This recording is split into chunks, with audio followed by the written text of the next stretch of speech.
രാഹുൽ മാങ്കുട്ടത്തിനെതിരായ രണ്ടാം പരാതിയുമായി ബന്ധപ്പെട്ട് ഇപ്പോൾ കോടതി അറസ്റ്റ് തടഞ്ഞിട്ടില്ല എന്നുള്ള വാർത്തയാണ് വരുന്നത്. അതിൽ ഇപ്പോൾ പ്രതിഭാഗം മുന്നോട്ട് വെച്ച വാദങ്ങൾ എന്തൊക്കെയാണ്, അതിന്റെ വിശദാംശങ്ങൾ പുറത്തു വരുന്നുണ്ട്. റിനു ശ്രീധർ വിവരങ്ങളുമായി ഇപ്പോൾ തിരുവനന്തപുരത്ത് ചേരുന്നുണ്ട്. റിനു, ഈ പരാതിയുമായി ബന്ധപ്പെട്ട് ഈ പ്രതിഭാഗം എന്തൊക്കെ വാദങ്ങളാണ് ഉയർത്തിയത് എന്നതിന്റെ വിശദാംശങ്ങൾ ഇപ്പോൾ പുറത്തു വരുന്നുണ്ടല്ലോ, എന്തൊക്കെയാണത് റിനു?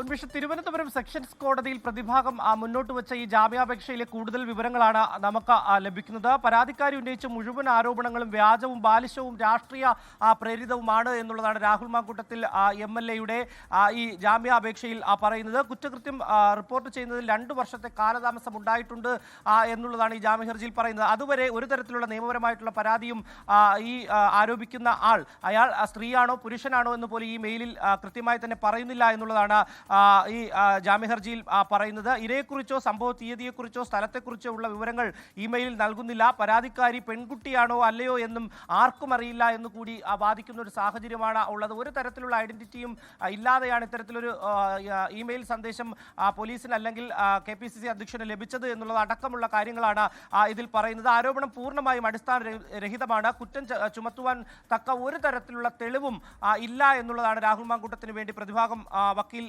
പറഞ്ഞിട്ടുള്ളത്. എന്തായാലും നിലവിൽ ഈ മുഴുവൻ ആരോപണവും തെറ്റാണെന്നും ഹർജിക്കാരനെതിരെ ആരോപിക്കപ്പെട്ട കുറ്റകൃത്യങ്ങൾ തെളിയിക്കുന്നതിന് രേഖകളിൽ യാതൊരു തെളിവുമില്ലെന്നും വളരെ കൃത്യമായി തന്നെ ഇതിൽ പറഞ്ഞു വെക്കുന്നുണ്ട്. എന്തായാലും ഹർജിക്കാരൻ അന്വേഷണത്തിൽ ഇടപെടാനോ തെളിവുകൾ നശിപ്പിക്കുവാനോ ഒരു കാരണവശാലും ശ്രമിക്കില്ല.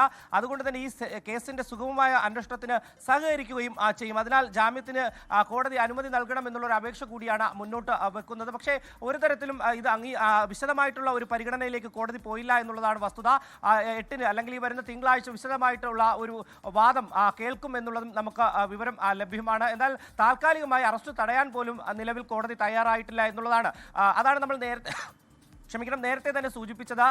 നിലവിൽ ഈ 1-ാം കേസിൽ മാത്രമാണ് അല്ലെങ്കിൽ ആദ്യ പരാതിയിൽ മാത്രമാണ് നിലവിൽ ഹൈക്കോടതി ഇപ്പോൾ അറസ്റ്റ് ചെയ്യരുത് എന്നുള്ള ഒരു ഇടപെടലിലേക്ക് വന്നിരിക്കുന്നത്. ഈ 2-ാം കേസിൽ പോലീസിന് പ്രത്യേക അന്വേഷണ സംഘത്തിന് വേണമെങ്കിൽ രാഹുൽ മാങ്കൂട്ടത്തിനെ കസ്റ്റഡിയിലെടുക്കാം. അതുകൊണ്ട് രാഹുൽ മാങ്കൂട്ടത്തിൽ ഇത്തരത്തിലൊരു ഇടപെടൽ ഹൈക്കോടതി നടത്തിയെങ്കിൽ പോലും പുറത്തേക്ക് ഇറങ്ങാൻ വേണ്ടി അല്ലെങ്കിൽ ഒളിവിൽ നിന്ന് പുറത്തേക്ക് ഇറങ്ങാൻ വേണ്ടി ലോകത്തെവിടെയായാലും ഏത് സമയത്തും 24 വാർത്തകളും ഓഗ്മെന്റഡ് റിയാലിറ്റി പാക്കേജുകളും എക്സ്പ്ലെയിനറുകളും വിശദമായി കാണാൻ ഞങ്ങളുടെ YouTube ചാനൽ നിങ്ങൾക്ക് സബ്സ്ക്രൈബ് ചെയ്യാം.